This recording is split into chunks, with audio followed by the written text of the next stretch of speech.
No livro Quem Pensa Enriquece, Napoleão menciona um experimento no qual atletas foram submetidos a testes mentais para demonstrar como o pensamento influencia diretamente o desempenho físico.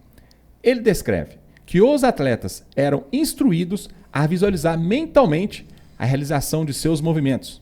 E, surpreendentemente, os simples atos de imaginar os movimentos ativava os mesmos músculos que seriam usados na prática real.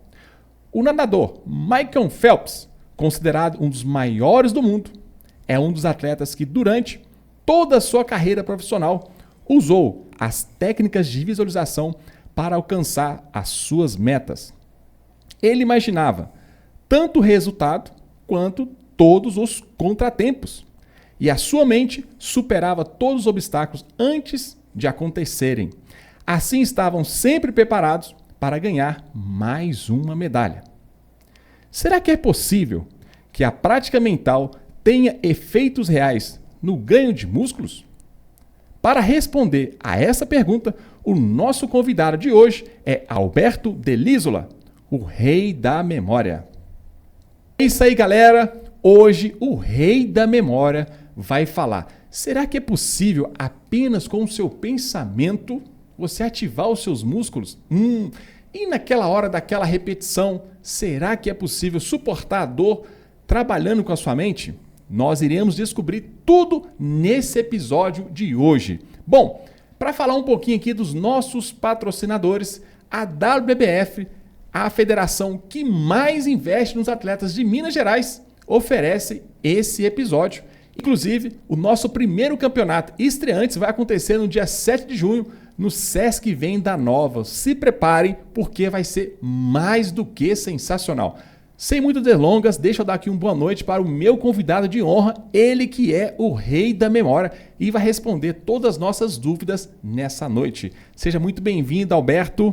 Valeu demais aí pelo convite, Marcelo. Vai ser ótimo a gente trocar essa ideia aí sobre alta performance, sobre a mente e sobre o corpo. Maravilha. Alberto, esse livro é mais do que sensacional. Quem pensa enriquece. E ele traz uma menção sobre o físico, porque não é somente o financeiro, tem também o físico. Alberto, será que é possível mentalmente eu ativar os meus músculos mesmo sem realizar os movimentos? Olha, eu quero falar sobre esse tema porque é um tema que eu gosto bastante. E na verdade, não é que a gente vai realmente, por exemplo, substituir um treino físico. Só que a gente consegue, com o poder da visualização, durante a execução, ser a melhor versão da gente mesmo. Imagina o seguinte, você vai fazer uma série lá na musculação, ou até mesmo as chegadas da natação. Será que você, naquele treinamento, tivesse um técnico gritando no seu ouvido, você conseguiria uma repetição a mais? Provavelmente sim. Provavelmente, ou seja, essas visualizações permitem a gente se tornar a melhor versão da gente mesmo.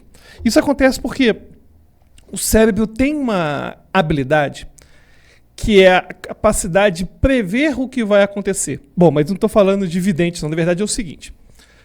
A gente costuma associar o cérebro com um computador. Mas, na verdade, ele não é um computador normal. Ele é um computador que quer imaginar o que vai acontecer.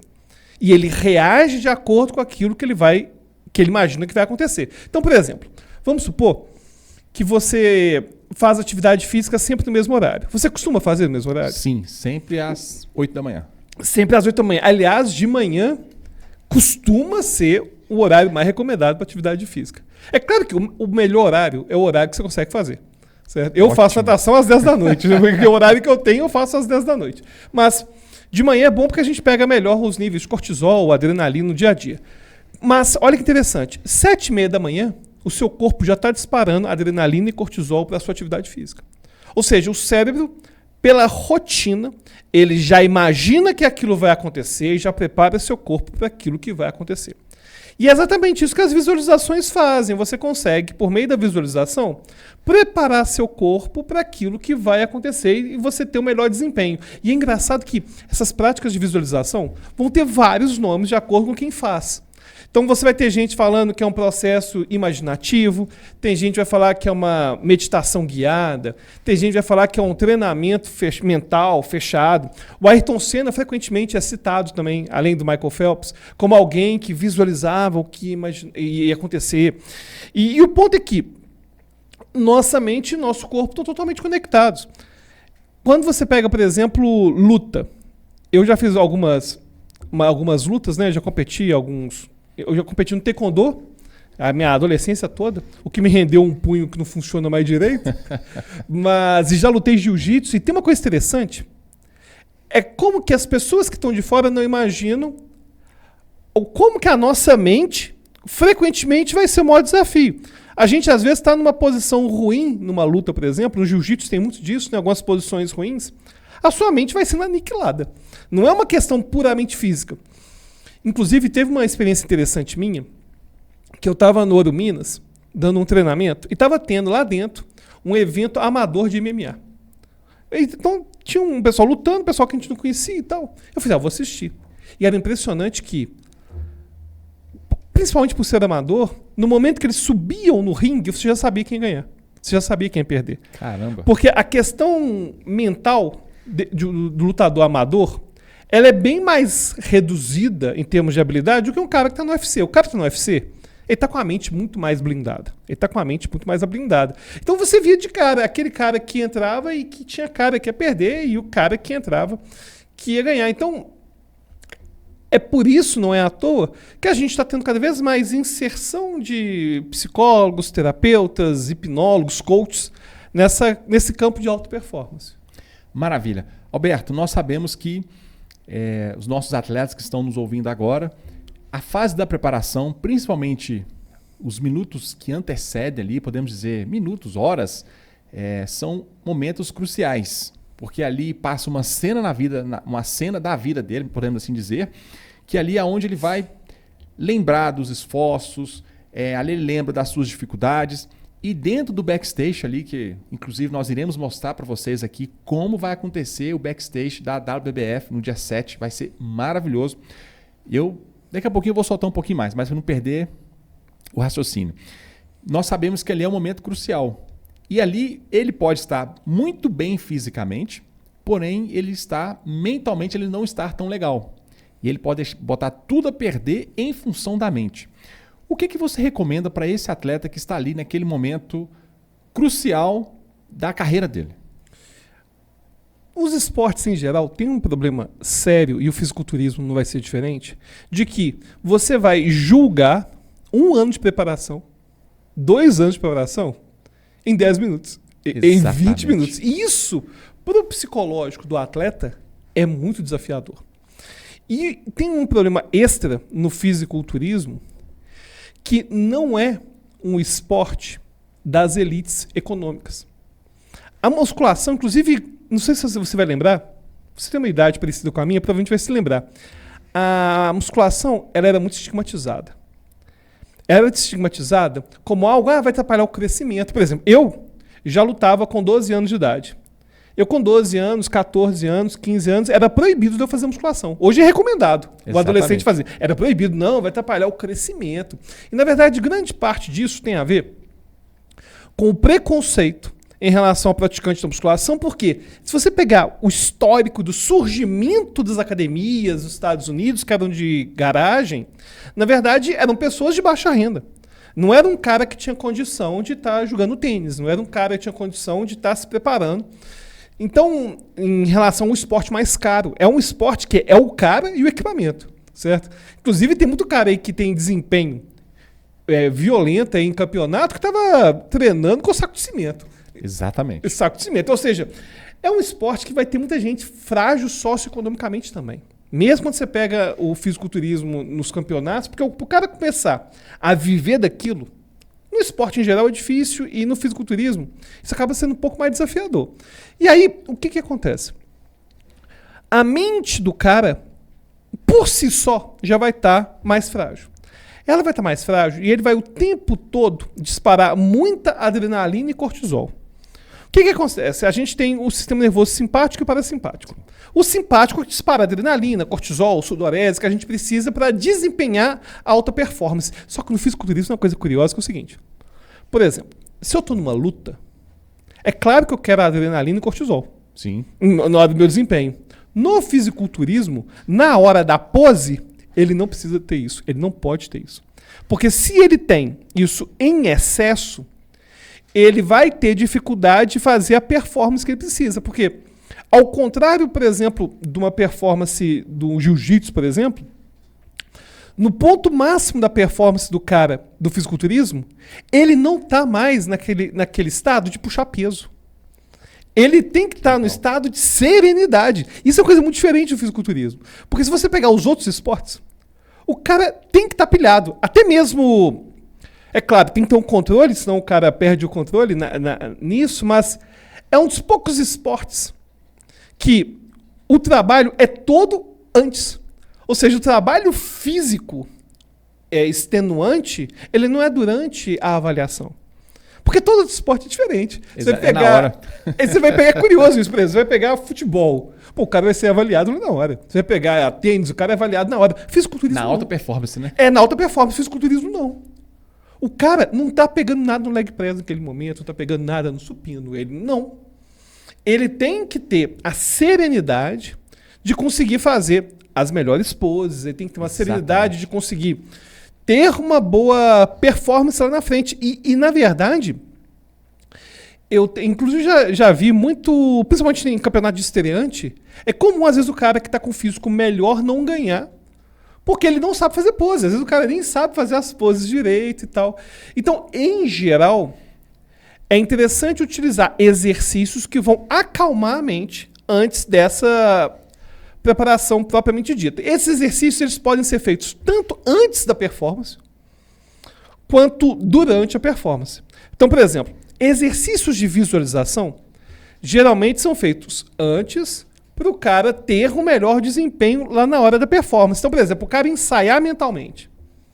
Mesmo que sem hipnose, sem simplesmente chegar. Como que vai ser? Eu vou chegar, vou apresentar isso, vou fazer como se fosse um filminho. Ele imagina uma tela mental. Um teatro, né? Um teatrinho mental que ele vê na tela assim, olha, eu vou fazer isso, depois vou fazer isso. Porque, lembra quando eu falei sobre as previsões do cérebro? O cérebro quer prever o que vai acontecer. Quando você visualiza, o cérebro está criando uma previsão daquilo acontecendo. E é interessante que, na atividade física, muito daquilo que a gente faz é muito inconsciente. Ou seja, quando alguém... Você até comentou sobre bater a bola no tênis. Você fala, olhe para a bola. Exato. Se o cara olhar para a bola, ele não consegue bater. Na verdade, isso aí é uma metáfora que a gente usa para o cara estar compenetrado com aquele momento. Mas não dá tempo do cara olhar para a bola por uma questão física mesmo. É impossível o cara olhar para a bola. E o ponto é que o treinamento da visualização leva a esse automatismo da performance física que frequentemente é inconsciente. Então, se o cara ensaia mentalmente, isso serve tanto para quando vai pegar peso na academia, quando vai fazer a performance lá na exibição. Se ele faz o ensaio mental antes, a performance dele aumenta. Só que não é só isso não. Vamos supor que o cara já chegou lá na hora e já está mal lá na hora. Ele já chegou e já está tendo uma ansiedade muito grande. Porque o cara... Arritmia cardíaca. O cara, na verdade, não basta ele estar... Olha como que é ingrato esse esporte que você faz aí, o pessoal está nos assistindo. Ele é ingrato pelo seguinte, porque o cara, além de, na exibição, ele tá com o mental abalado, ele vai estar na pior forma física possível em termos de recurso. Isso não vai acontecer isso no futebol. Você vai chegar, por exemplo, o Neymar. Neymar está na Copa do Mundo na final. Pô, ele está sem fome. Ele não teve privação de alimento, não teve privação de bebida, de líquido. Não, ele vai estar no topo. E cercado da luxúria, né? Lógico. O cara que vai fazer fisiculturismo, não, cara. Ele vai chegar lá na hora, ele vai estar usando diurético frequentemente. Ele vai estar sem beber a quantidade de água que poderia estar bebendo. Sim. Ele vai estar no limite. Ou seja, é um cara que tem que levar o corpo para o limite em termos fisiológicos. E, além disso, a mente tem que estar no limite o tempo todo. E você conciliar isso não é fácil. Então, se o cara chegou lá na hora, ele está tendo uma crise de ansiedade, ele vai ter que fazer alguma coisa diretamente no corpo. O que seria algo diretamente no corpo? Fazer algum exercício de respiração, por exemplo. Ótimo. Tem uma técnica que eu costumo ensinar que chama 478. Já ouviu falar dessa técnica? Não, 478, curioso. Ela é derivada do pranayama e ela inclui inspirar, segurar e soltar. E geralmente faz de 3 a 5 ciclos. Então o cara tá lá, super nervoso. É comum, inclusive, ter desmaio. Tem uma reação que a gente chama reação do nervo vago, que é uma hiperestimulação, o cara simplesmente desliga. E o 478 busca diminuir isso. Então você fica durante 4 tempos. Segura. 1, 2, 3, 4, 5, 6, 7. Depois solta. O 8. E faz de 3 a 5 ciclos. Isso leva o cérebro a dar um pequeno reset. Tipo, peraí. O que está acontecendo? Dá até um pouquinho de sono quando a gente faz esse tipo de coisa. Mas é uma forma do cérebro parar. Inclusive de alimentar os pensamentos negativos. Que tem uma coisa complicada também nessas performances, que os nossos pensamentos muitas vezes vão surgir para acompanhar a fisiologia que a gente está tendo. Então, por exemplo, se eu estou numa crise de ansiedade, se eu tentar fazer uma visualização, ela vai ser a pior possível. Ela vai ser dando tudo errado. Porque meu corpo está todo reagindo fisiologicamente de forma que algo errado vai acontecer. Então a gente tem que interromper, inclusive, esse ciclo de autossabotagem em relação a pensamento esses pensamentos mais destrutivos que a gente tem, e pensamentos de que vai dar tudo errado. E tem um problema extra, é que, em geral, o atleta é muito sozinho. Você pega, por exemplo, o futebol, pelo menos o cara tem um colega no time. Ele tem um colega, você pega futebol, os esportes coletivos. Tem as delegações e... Tem a delegação. Nos esportes individuais, é o cara e o técnico. É só os dois. Ou às vezes ele sozinho. Ou às vezes ele é o técnico dele, ele é nutricionista. Ele sozinho. Não, é ele sozinho. Muitos... Você mencionou ainda há pouco aí sobre esse déficit financeiro e principalmente os atletas amadores. O cara tem que... em academias que eu malhei, o cara vendeu passarinho, penhorou o carro. Você não sabe o que esses atletas eles passam financeiramente para poder estar em cima do palco e fazendo a sua melhor pose. Eu costumo dizer que esse é um esporte para rico, mas que nós, da classe, podemos dizer, privilegiada, nós amamos esse esporte. E isso tudo que você falou é exatamente o que acontece. Gente, eu estou aqui me amarrando aqui nas orientações aqui do Alberto. Eu acredito que vocês também têm se identificado muito aí com esses insights deles. E eu confesso para vocês, é isso e mais um pouco, tá, Alberto, que acontece dentro dos backstage. Não, e não é fácil não. E eu tenho um primo que é fisiculturista. E Leonardo Rezende. Agora ele tá mais de 50 anos, não compete mais não. Enfim, às vezes até compete, né? Esses mais... Sim, tem a categoria. Tem uns 2 anos aí que até competiu e até foi bem. Mas o ponto é que o cara, por exemplo, ele é apaixonado com sorvete. Cara, ele ficou sem tomar sorvete semanas. Eu lembro que teve um campeonato dele que acabou o campeonato, cara, e foi pra casa. Olha a loucura. E comprou 4 litros de sorvete, cara. 4 litros? E tomou tudo numa sentada, cara. Tomando uma sentada. Porque vai levando um nível de escassez em relação a hobby, escassez em relação a tudo. O cara, ele não pode, quando ele tá nessa preparação, ir pro cinema comer uma pipoca, cara. Não. Porque o cara não pode se dar o luxo de fazer esse tipo de coisa. Então, a cabeça dele naturalmente vai estar mais abalada. Exatamente. E sem contar aquela tensão, né? Ali envolve o sonho, ali envolve a família, porque na realidade ele não é atleta sozinho, né? Toda a família participa desse processo. Os amigos da academia. Então, na realidade, ali em poucos minutos, você lembrou muito bem, em poucos minutos, tudo que ele fez ali em um ano, ele é avaliado em poucos minutos. Então, na cabeça dele, eu tenho que ser o primeiro, mas nem sempre ele consegue subir ao pódio. Nessa hora que ele não consegue subir ao pódio, eu sei que muitos estão ali por uma autoafirmação. Eu consegui, eu posso, foi genial. Mas muitos levam isso para o lado pessoal e chegam até entrar em depressão porque não conseguiram ali seu top 1, seu top 2, enfim. Nesses casos, Alberto, que a pessoa ela passa por uma situação desastrosa. Eu não consegui vencer. Ela leva ela é muito competitiva. Tem alguma orientação para esse tipo de pessoas? Olha, eu acho importante, inclusive envolvendo o fisiculturismo, a conscientização da saúde mental. Porque tem um problema extra com o fisiculturismo e na musculação, que é um esporte estereotipicamente masculino.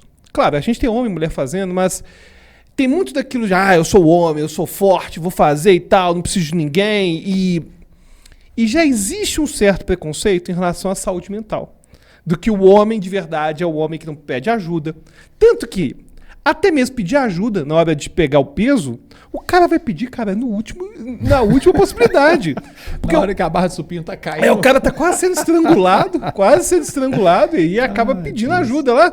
Mas o ponto é que ele se conscientizar, olha, eu estou com um problema, preciso de ajuda. Ótimo. E tem uma coisa extra, é que, em geral, esses problemas não surgem sozinhos. Você pega, por exemplo, pessoas que estão tendo histórico de abuso de hormônio, por exemplo, muito grave. Que acontece.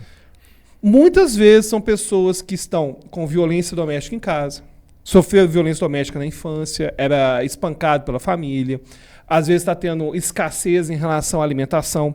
O ponto é que, muitas vezes, o abuso dos esteroides, anabolizantes e tudo mais, é a ponta do iceberg de uma saúde mental que está sendo lesionada há muito tempo. Então, o cara, às vezes, que fica destruído e entra na depressão por conta de um campeonato, não foi campeonato. Aquilo foi a ponta do iceberg de um processo que está acontecendo há muito tempo. Então, loucura. A gente tem que reconhecer isso. Inclusive, eu comento sempre, quando a gente fala de drogas e abuso de drogas, que o pior mesmo é a função que a droga tem em sua vida. Porque se, por exemplo, pega drogas de forma geral, pegando drogas como substâncias que alteram o meu metabolismo, usando o termo mais técnico do FDA, são substâncias que alteram o meu metabolismo e que não são comida. Então, antiácido é droga, você pega maconha, crack, cocaína, até mesmo os hormônios, esteroides, tudo isso como droga, né?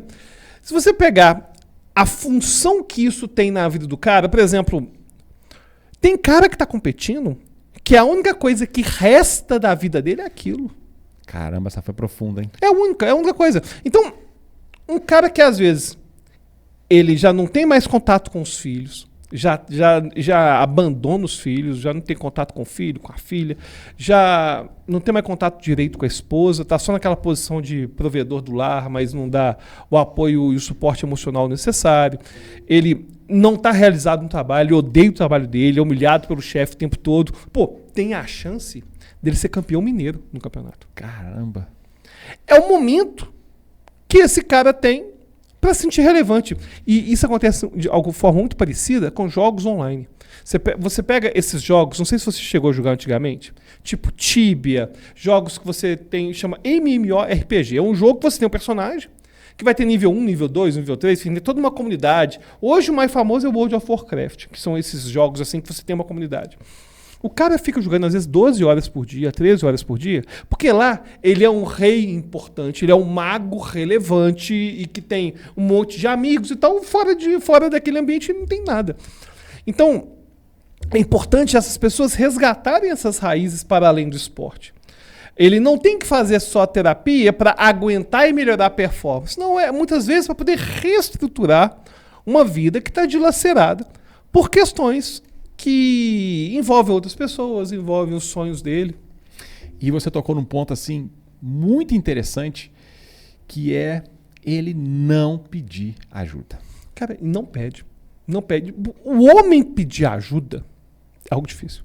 Você pega culturalmente, por exemplo, Cara, uma coisa assim que é comum homens fazerem, quero saber se você faz. Você tá na estrada, aí você tá meio perdido. Meio perdido. Aí sua mulher fala, vamos perguntar aqui, ó, se... Não precisa. Não precisa, porque eu tô com o GPS aqui, eu vou resolver. Agora, é claro que isso é uma coisa boba. Isso é uma coisa boba. Ou, você precisa que pede ajuda pro fulano pra pegar as compras do carro? Não, eu vou resolver essa parada sozinho. Eu sou homem dessa casa, eu vou carregar os negócios. Então, é comum a gente, às vezes, ter esse tipo de comportamento. Sim. Agora, isso não tem problema. Agora, isso às vezes chega num nível de que o cara vai achar que ele é menos homem por estar pedindo ajuda em relação à saúde mental. Uma vez eu estava participando de um podcast com o Carlos Alberto Nóbrega e ele contou uma história do pai dele que eu fiquei muito chocado, que eles estavam no avião, num teco-teco. Ele tinha tipo 4 anos de idade, não, tinha 8 anos de idade, com o pai dele. E o teco-teco caiu. Caramba. Caiu com ele. Caiu assim, fez um pouso forçado, enfim, num campo e tal. E quando caiu, ele falou que ia chorar, para ele falou assim, homem não chora não. Cara, o avião caiu. O menino ia chorar, ó. Você engole o choro. Porque o homem resolve as coisas. O homem não chora, não. E essa é a mentalidade que muitos homens têm até hoje, de que não pode pedir ajuda, que é autossuficiente. E infelizmente, esportes individuais vão ser os esportes que essas pessoas vão ter a chance de ser alguém importante, de ter algum tipo de destaque, para suprir uma lacuna. Suprir essa lacuna do dia a dia dele. E você tocou num ponto assim, muito legal, que é essa questão do individualismo. E nós vemos que na academia tem algumas pessoas, né? Botar assim, botar, não é a maioria, mas são algumas pessoas, elas botam o fone de ouvido, porque ali ela se isola dos demais, praticamente ela não olha para ninguém, ela foca no que ela está fazendo e realmente ela se isola, porque é extremamente individualista.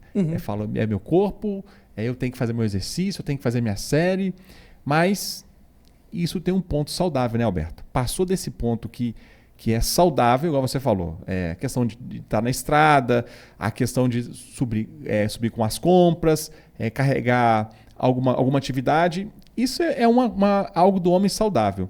Mas quando extrapola esse ponto, aí passa a ser algo nocivo, né? Inclusive eu até entendo a questão do fone na academia, porque a academia também virou um ponte de socialização de quem não quer fazer exercício físico, que é outro problema que a gente tem, né? Porque, cara, tem uns caras que ficam lá o dia todo. Tipo, as menininhas ficam lá, os caras lá, tipo, com aquelas conversinhas, não sei o quê. Então eu entendo o cara que quer treinar, e é comum, por exemplo, o treino do cara durar 50 minutos, às vezes durar 1 hora, enfim, tem um tempo cronometrado. Eu entendo tudo isso. Exatamente. Eu entendo tudo isso.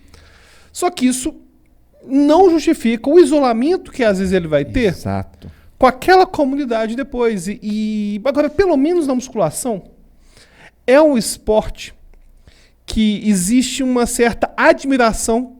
Isso é bem curioso, isso no fisiculturismo. Existe uma admiração entre os concorrentes.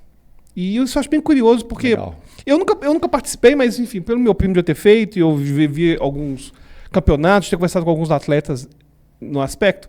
Você não vê, por exemplo, no tênis. Isso. Não vê no tênis. Eu sei onde você quer chegar. Exatamente. Este apoio que a gente vê entre os colegas. O cara perdeu a final de Roland Garros. Cara, ele vai até pegar na mão do cara no final. Mas vai com ódio, né? Ele vai com ódio. Cara, musculação. Você vê o Ramondino, cara, com o Siban. Pô, não existe aquela rivalidade negativa, assim, não. No fisiculturismo. Mas existe ainda assim um individualismo. Essa ideia de querer resolver tudo sozinho, não precisar de ajuda de ninguém. Eu acredito que essa situação que você colocou, porque o cara tá ali junto com você no backstage, porque, campeão, ele comeu o pão que o diabo amassou, ele sabe que você também comeu pão que o diabo amassou, ele sabe o quanto é difícil você chegar naquela performance, porque ele passou por aquilo. Tem as suas rivalidades em cima do palco, né? Um ali tromba com o outro e tal, mas passou disso, backstage é a festa. E já falando sobre o backstage da WBF, gente, eu posso falar, produção? A produção está lá dentro, não sei se vou poder falar o que vai acontecer. Nós estamos preparando algo magnífico nesse primeiro campeonato aqui da WBF deste ano. Vai ser no dia 7 de junho, o nosso backstage, olha, você atleta, você não imagina o quanto você é importante para a nossa federação e o que te espera no dia 7 de junho. Fiquem conectados aqui, porque eu vou soltar vários insights, Alberto, vou soltar vários vídeos aqui, inclusive mostrando o local que, gente, dispensa comentários. Já foi ao Sesc Venda Nova? Já.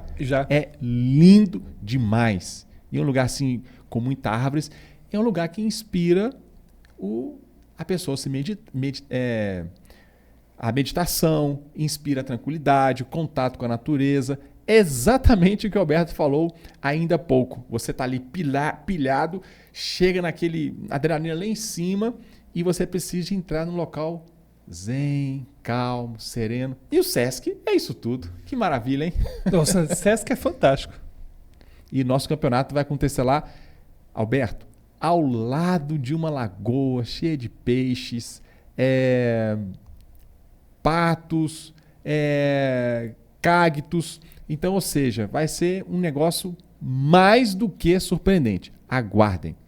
Alberto, falando aqui um pouco, o fisiculturismo, podemos dizer assim, o mundo fitness, com particularidade a musculação, é um esporte que qualquer pessoa de qualquer idade pode participar.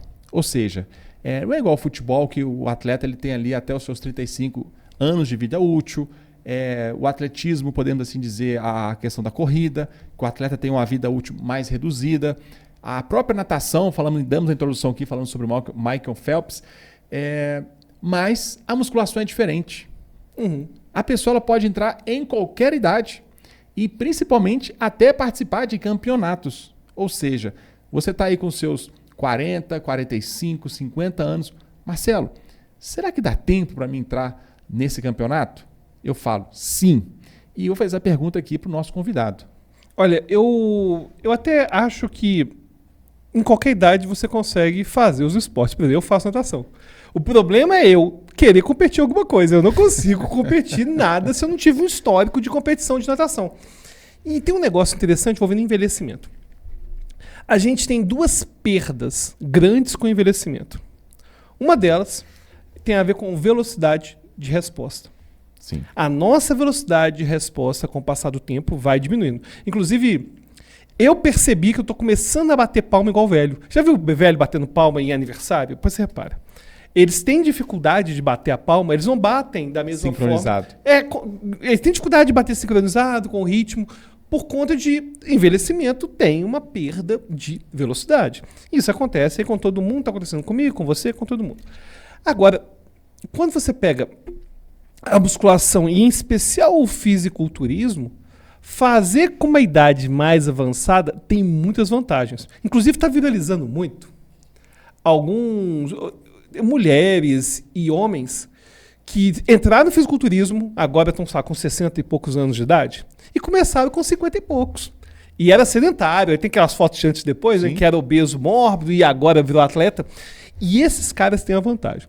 Isso é uma vantagem que não tem histórico de lesão. Ótimo. Não tem histórico de lesão. Você pega, por exemplo, atleta, vamos lá, esporte. Ele é bom para a saúde, mas quando é para alta performance, não. O esporte, ele não é bom para a saúde em alta performance. Isso é verdade inconveniente, mas é verdade. A gente não pode deixar de falar sobre isso. É verdade inconveniente. Mas claro que é uma verdade. Você pega, por exemplo, um cara que é atleta de futebol. Aliás, eu que já lutei, e já tive convívio com atleta profissional de luta e de futebol. Não tem como comparar as lesões do futebol com as lesões da luta. O futebol machuca muito mais. Sem dúvida. Machuca muito mais. Porque na luta a gente olha para isso. Ou seja, a gente está, de certa forma, se preparando e se resguardando para aquilo.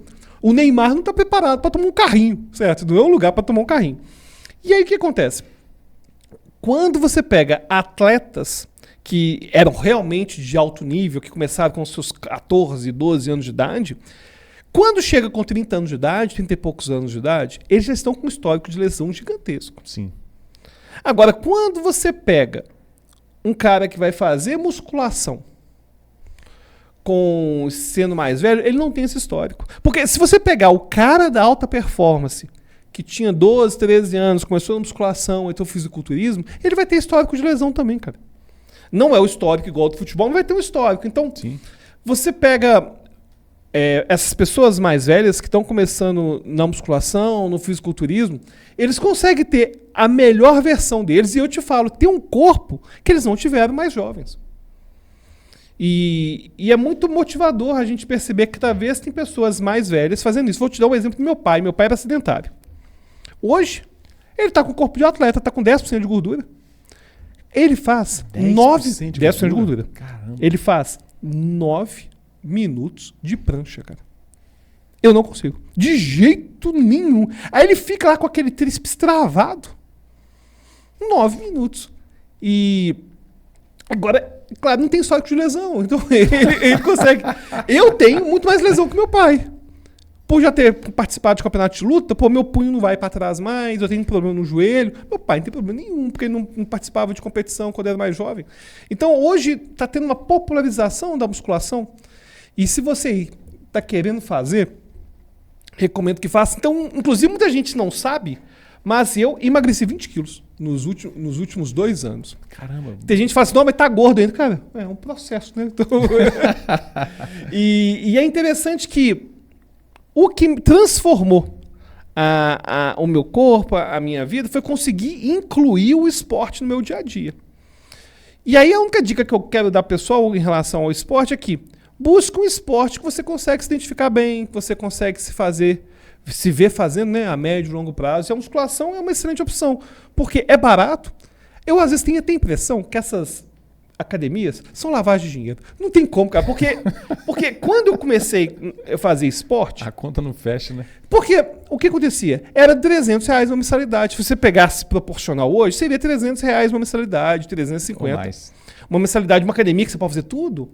Hoje não. Hoje você não paga nem 100 conto. Às vezes você pagou nem 100 conto, tem direito a equipamento de ponta e tudo mais.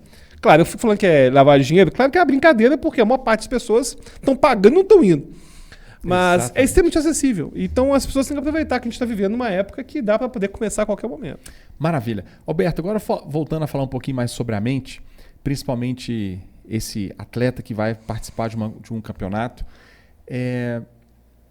Nós falamos lá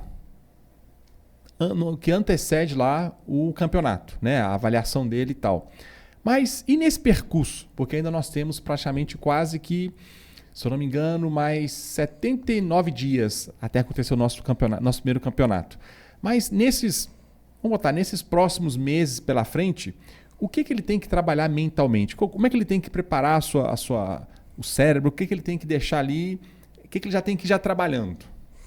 Olha, eu imagino que primeiro fazer o exercício de visualização pode ajudar muito. Ótimo.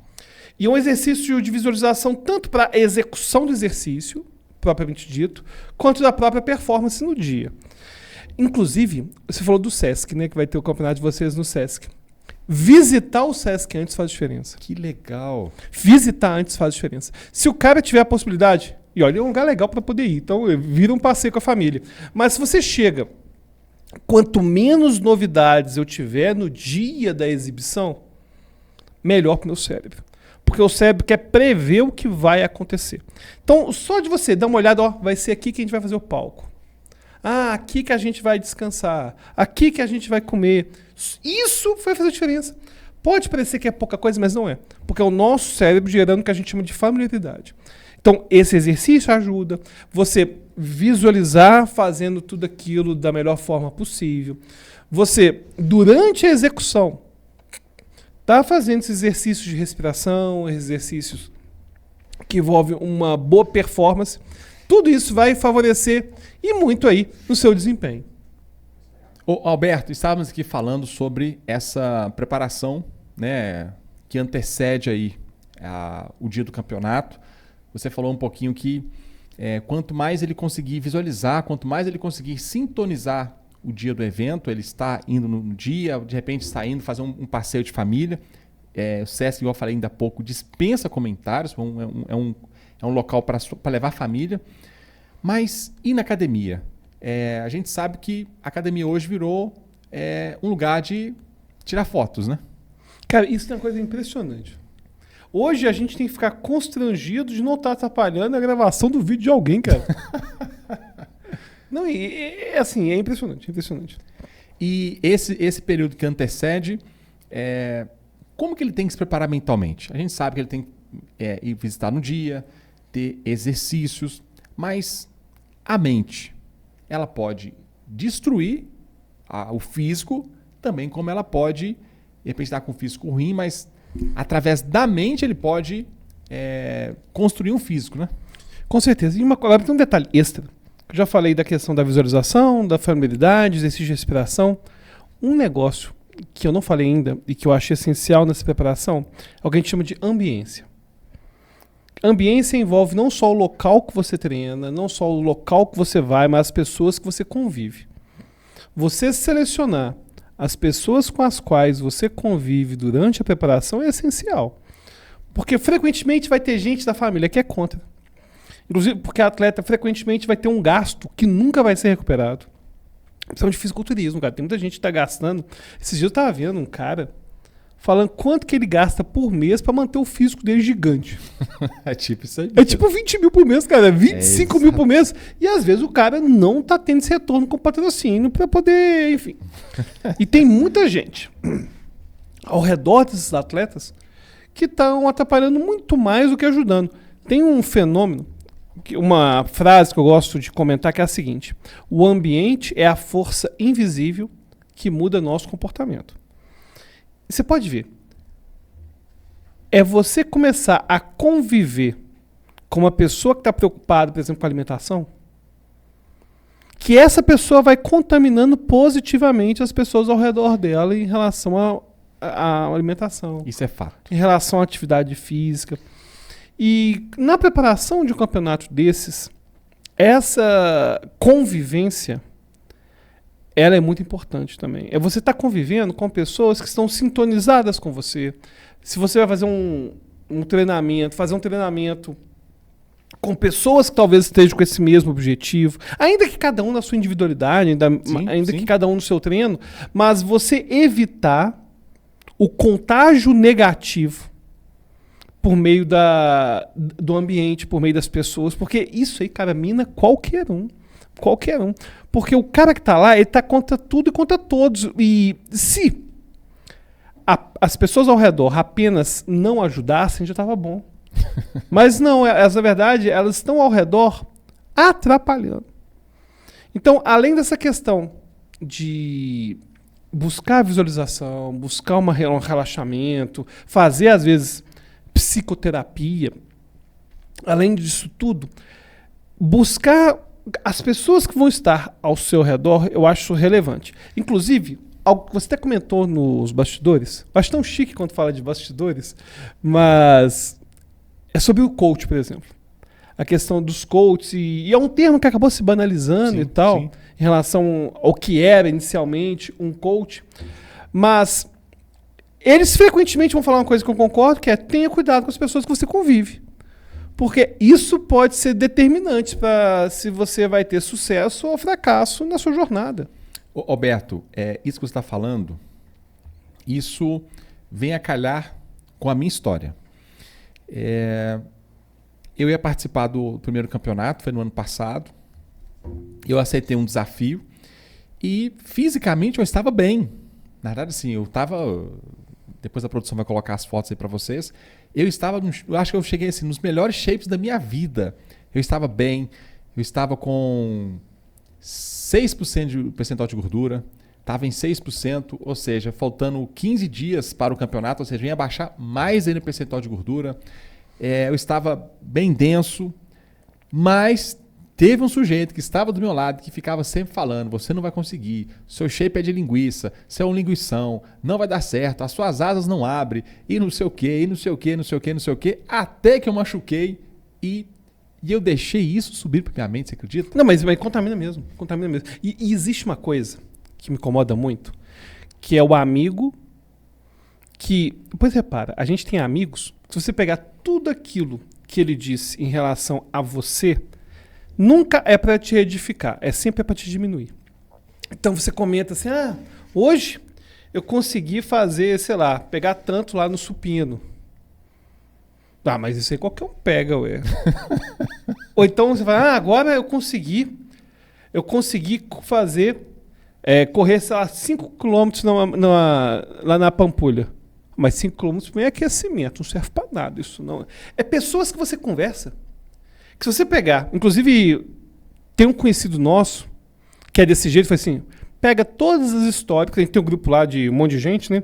Pega todas as mensagens que manda no grupo. Quantas que ele edifica as pessoas e quanto que coloca as pessoas para baixo.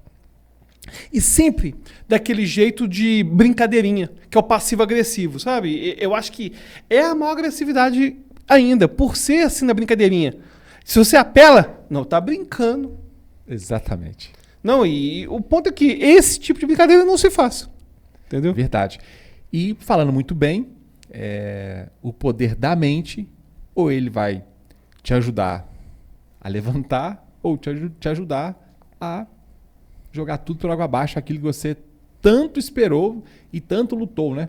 Ou seja, resumindo, se afaste de pessoas negativas e se acerque, podemos assim dizer, fique rodeado de pessoas que têm coisas boas para poder te passar e que vão lhe dar a mão. Você falando ainda há pouco sobre investimento, de fato, tem pessoas que praticamente ela tem um carro zero no corpo. Assim, investimento em GH, investimento nos hormônios, alimentação, preparação, os coaches não estão baratos. Gente, vamos dar uma moralzinha aí, tá? Os coaches não estão baratos, treinadores, o dia do evento não sai barato, os apretextos, os acessórios do INCDC, como roupão, a sunga, biquíni, é um absurdo de caro o biquíni de uma Miss, é um absurdo de caro. Então, ou seja, é um investimento muito grande financeiramente falando, eles investem muito dinheiro naquilo e no final, o que você ganhou? Só um tapinha nas costas e muitíssimo obrigado. E tem uma coisa que eu acho que incomoda muito também, é que é comum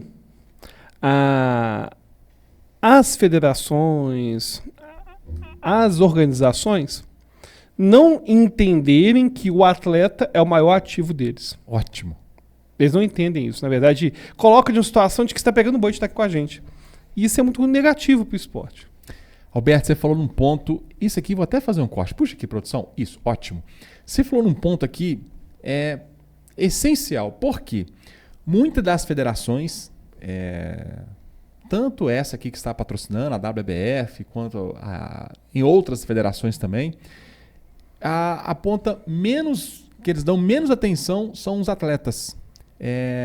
E eu posso dizer que eu estou bem participante conjuntamente com os presidentes aqui da federação, essa nova gestão agora, e o foco deles é todo voltado para os atletas. Então eles estão desenvolvendo aplicativos para fazer maior comunicação com os atletas. Eu estive presente na preparação do backstage, por isso que eu falei para vocês ainda há pouco, porque vai ser um negócio magnífico, porque tudo é focado no atleta. Ou seja, a nossa maior estrela são os atletas. Sem os atletas, se vocês não estiverem lá, o show não acontece. Pois é. E ainda falando sobre essa questão da autoestima, eu queria comentar um negócio que me perguntam sempre, por eu ser hipnoterapeuta, como que eu faço para hipnotizar pessoas difíceis de serem hipnotizadas? E como que a pessoa que faz, se ela é mais difícil, mais resistente? E na boa, difícil mesmo é tirar das pessoas, dos atletas, essas sugestões hipnoses que eles já têm no dia a dia aí, de que não vai dar certo, de que não vai conseguir.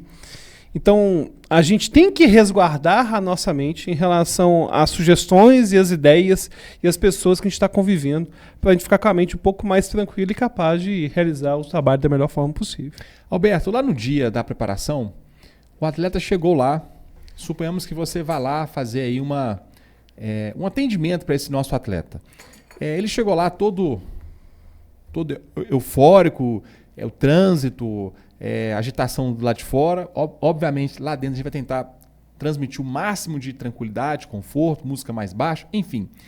Mas no dia, como que é feito aí como que você pode ajudar ele nessa questão de ajudar ele a chegar nesse ponto zen? É feita uma hipnose? É feita ali...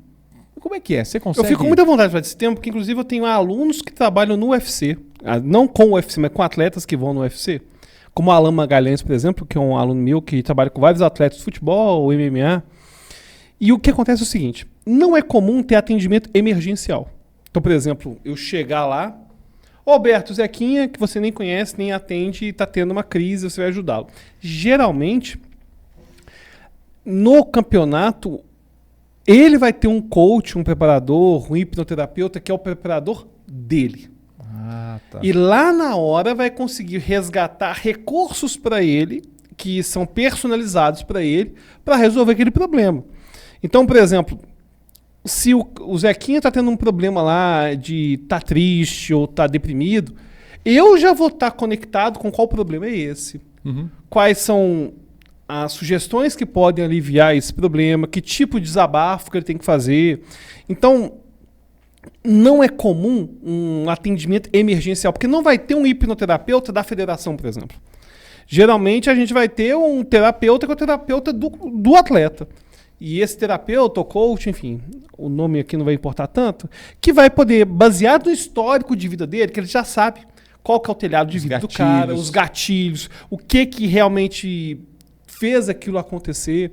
Então, geralmente, é um atendimento que é feito previamente. Compreendi. É um processo. É um processo que lá na hora que é igual musculação.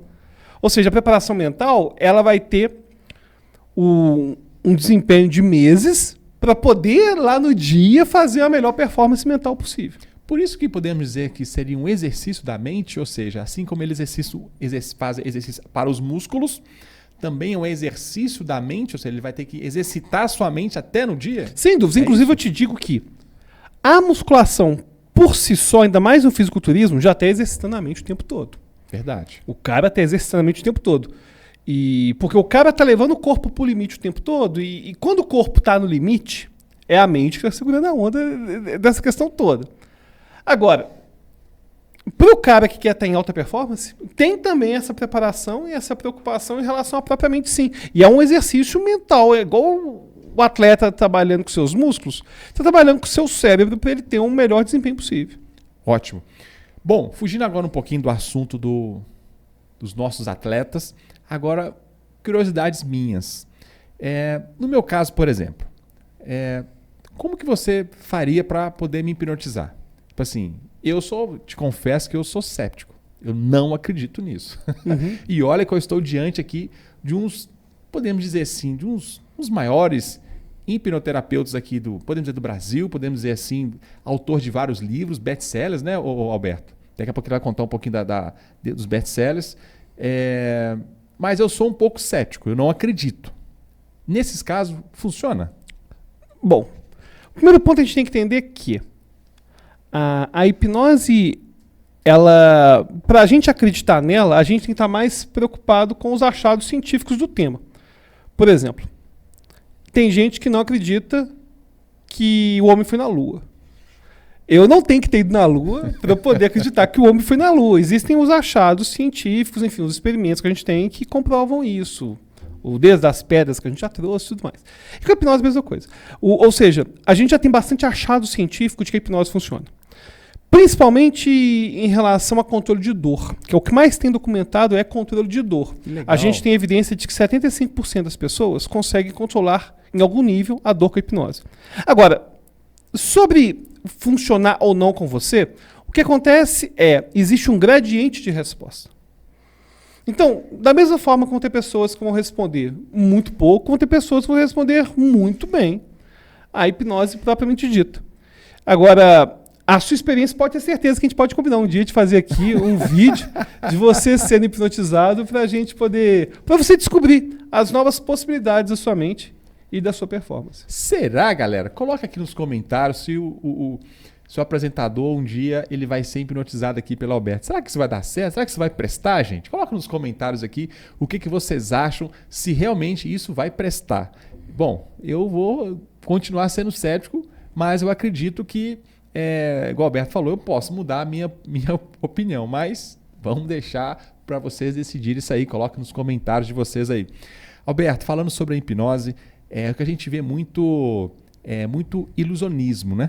A pessoa ela chega ali, olha, você vai agora fingir que é uma galinha, você vai fingir agora que é um macaco.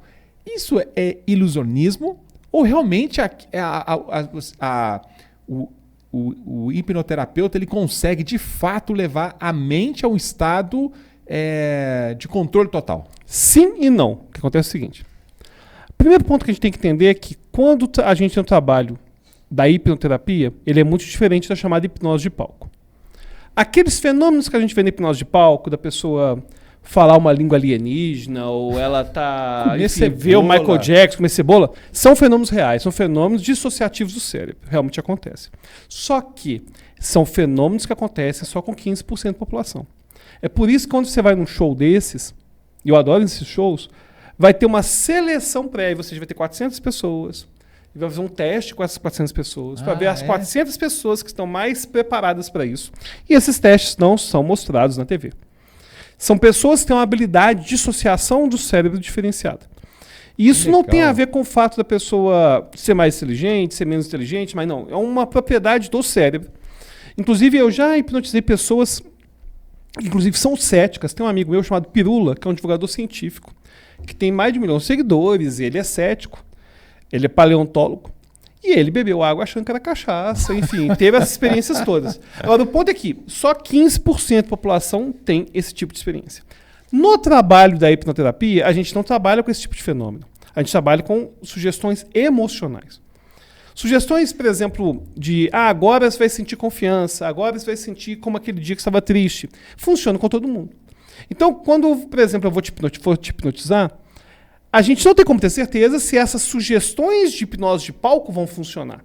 De agora não vai conseguir falar, agora vai perder o nome, agora não vai conseguir abrir os olhos, agora você vai ver o Michael Jackson. São sugestões que só têm função no palco. Só tem função realmente de entretenimento. Agora, quando a gente fala de controle de dor, é muito diferente. A gente está falando de uma aplicação clínica que vai acontecer com muito mais gente. E é fato isso que você está colocando, por quê? Percebam isso. Dor de cabeça. Todo mundo tem. E quando mais você fala, eu estou com dor de cabeça, mais ela fica acentuada, mais aguda ela fica. Quando você tenta esquecer, ou seja, trabalhar com a mente de uma certa forma, é uma hipnose, podemos assim, entre aspas. Mas claro que é uma auto-hipnose, é uma sugestão. Exatamente. Aí quando você tenta esquecer, a dor vai embora. Impressionante. Mas quando você fala, você vira para fulano do lado, eu estou com uma dor de cabeça. Aí você passa para o outro vizinho, eu estou com uma dor de cabeça. Você passa perto da mulher, eu estou com a dor de cabeça. Vai perto do filho, eu estou com dor de cabeça. E não chegar no final do dia, ela virou uma enxaqueca, podemos dizer. Não, coisa mais simples, as pessoas estão almoçando. Se alguém chegar e comentar, tô achando que esse feijão tá azedo. Ih, caramba. Tô achando que esse feijão tá azedo. Você vai ter um processo de alucinação de achar o gosto azedo. É o nosso cérebro gerando previsões do que vai acontecer. Então, a pessoa que tá hipnotizada, come a cebola achando que é maçã, ela já lembra no cérebro dela do registro de qual que é o gosto da maçã. A hipnose simplesmente consegue registrar nesse histórico dela, nesse banco de dados, como seria o gosto da maçã, e a pessoa tem essa sensação. A gente já faz isso o tempo todo. A gente já dá sugestão o tempo todo. O ponto é que na hipnoterapia a gente consegue selecionar quais vão ser as sugestões. Por exemplo, você já mostrou ser altamente hipnotizável quando o seu amigo falou que você não ia conseguir ganhar o campeonato. Ih, caramba!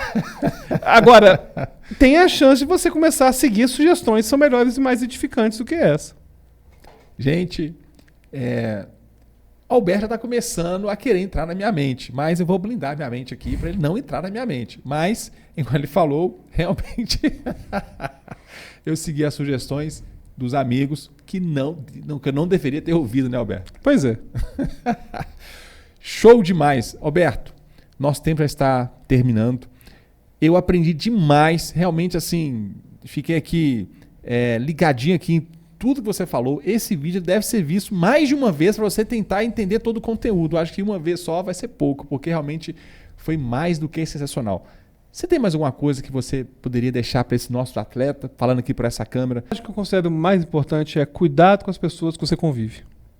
Cuidado com os ambientes que você vai, cuidado com as pessoas que você convive, porque se o seu ambiente não tiver estruturado, não tiver selecionado, não tem exercício de respiração, não vai ter exercício de auto-hipnose, não vai ter preparação capaz de resolver essa questão. Inclusive, eu já percebi isso às vezes com clientes meus de hipnoterapia. Ele faz uma sessão fantástica de hipnoterapia. E aí chega a esposa ou o esposo e fala assim: ah, você tá com essa bobagem aí de seu medo aí de barata, não sei o quê, enfim, e tira o mérito daquilo, tira a importância daquilo, e aí tudo aquilo vai por água abaixo. Então é importante a gente estar cercado de pessoas que querem nosso bem. Que ótimo. Bom, essas foram... Puxa aqui, produção. Essas foram palavras sábias aqui do Alberto, que eu tive a honra de entrevistar aqui no nosso canal aqui. E semana que vem, não podemos falar semana que vem, no próximo episódio, vocês vão ver o depoimento da pessoa que eu irei trazer aqui, que ela passou por mais ou menos isso que você falou, Alberto. Ela teve que primeiro vencer a mente. Quando ela venceu a mente, ela conseguiu vencer o físico. Primeiro foi um trabalho mental assim, muito grande. Ela saiu aí, você falou que perdeu 20 quilos, né? Ela perdeu 50 quilos em um ano. Não consigo nem imaginar. Sem cirurgia, sem ajuda de remédio, sem ajuda de nada. Simplesmente, como diz os outros, na força do ódio. Ela perdeu 50 quilos e se tornou a top 3 da nossa federação. Isso em um ano. Ela começou o percurso, em exatos 365 dias, ela já estava em cima do palco. Genética sinistra também, né? Uma genética sinistra também.